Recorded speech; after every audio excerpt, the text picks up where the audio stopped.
केंद्रीय गृह मंत्री अमित शाह ने भी शिवसेना को लेकर बड़ा बयान दिया है। कोल्हापुर में अमित शाह ने कहा कि देश में सिर्फ एक ही असली शिवसेना है और उसके प्रमुख एकनाथ शिंदे हैं।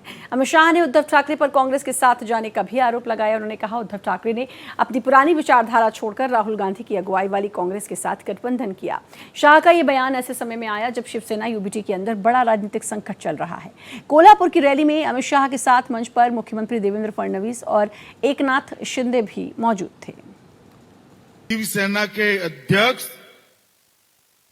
और महाराष्ट्र के उप मुख्यमंत्री श्री एकनाथ शिंदे जी, पहले शिंदे जी के पीछे शिवसेना शिंदे गुट कहना पड़ता था। अब कोई गुट बचा नहीं है, एक ही शिवसेना हो गई है।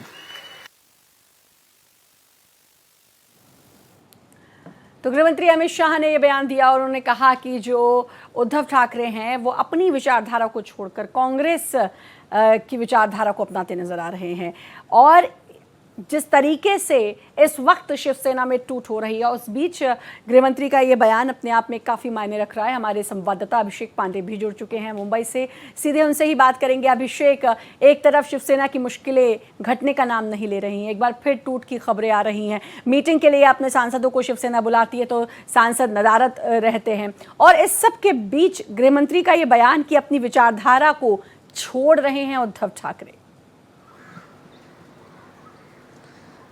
देखिए, गृहमंत्री ने कहीं न कहीं उद्धव ठाकरे को तल्ख लहजों में ये कहा है कि अपनी विचारधारा छोड़े, जिसके कारण उनको पार्टी से और चुनाव चिन्ह से हाथ धोना पड़ा है। आज उन्होंने कोल्हापुर की एक रैली में ये बात साफ कर दी कि अब असली शिवसेना वो एकनाथ शिंदे के पास है, उद्धव ठाकरे के पास नहीं है।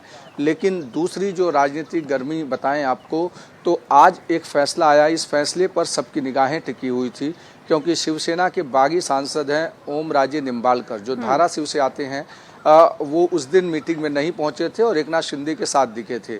आज उनके पिता की हत्या को लेकर फैसला आया, जिसमें बीजेपी की एक नेता रंजीत सिंह मोहिते पाटिल के पिता जो है पदम सिंह पाटिल को इस हत्या के पीछे उन लोगों ने पहले से जिम्मेदार माना था। जो इतने 20 साल की लड़ाई के बाद आज कोर्ट ने ये कह दिया है कि पद्म सिंह पाटिल इसमें निर्दोष हैं, उनके ऊपर ये इल्ज़ाम गलत था। जिसके बाद ओम राजे निम्बालकर काफ़ी अपसेट नज़र आए और उन्होंने कहा कि इस फैसले को वो हाई कोर्ट में अपील करेंगे।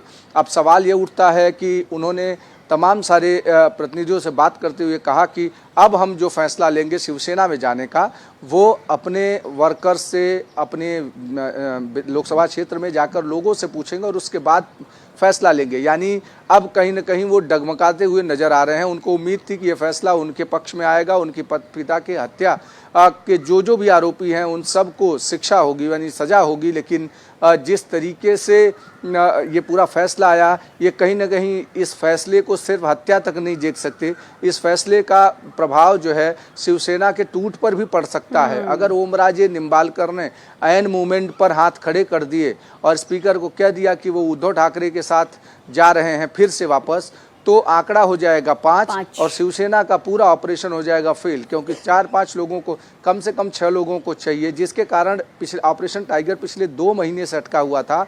उसमें आखिरकार ओम राजे निम्बालकर मान गए थे। लेकिन अब आज फैसले के बाद से ओम राजे निम्बालकर जिस तरीके से कहना शुरू कर दिए हैं कि लोकसभा में अपने लोगों से बात करेंगे, उसके बाद तय करेंगे, तो यानी कहीं न कहीं अब शिवसेना जो उद्धव गुट है वहां पर एक उम्मीद अब उन लोगों को जग चुकी है।